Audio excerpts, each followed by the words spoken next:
না, হাসারেবাগ থেকে যাকে গ্রেপ্তার করেছে তার নাম রাতুল এবং সে আ আ অনেক কিছুই স্বীকার করেছে। আমরা সেই স্বীকারোক্তির আলোকে আমাদের অভিযান অব্যাহত থাকবে। তাদের বিরুদ্ধে এবং পাশাপাশি অন্যান্য সন্ত্রাসী যারা আছে, সমস্ত সন্ত্রাসীদেরই আমাদের আইনের আওতায় আমরা নিয়ে আসবো এবং আমরা সব বিষয়ে আমাদের মনিটরিং অব্যাহত রয়েছে। আইন শৃঙ্খলা বিষয়ে আপনারা যেটা বললেন, আমরা তা খতিয়ে দেখব এবং আমরা কিন্তু প্রতিনিয়তই আইনের প্রতি শ্রদ্ধাশীল এবং আইন শৃঙ্খলা যাতে স্বাভাবিক থাকে, জনগণ যাতে স্বস্তিতে এবং শান্তি থাকতে পারে, সেই দিকে আমরা বিশেষ নজর দিচ্ছি।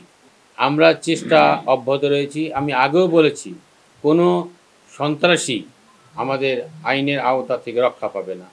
সে পিচ্চি হেলাল হোক, সে ইমন হোক, যেই হোক, আমরা আমাদের চেষ্টা অব্যাহত রেখেছি।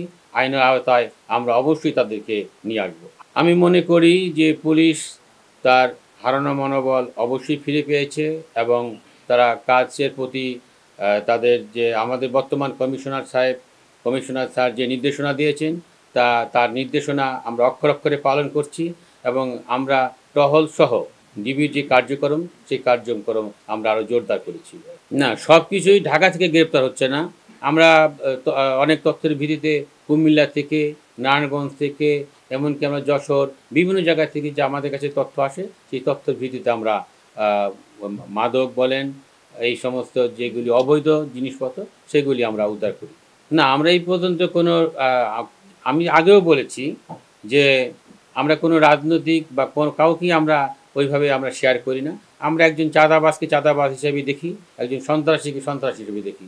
আমরা চাঁদাবাজ, সন্ত্রাসী যেই হোক, আমরা কারো রক্তচক্ষুকে ভয় পাই না।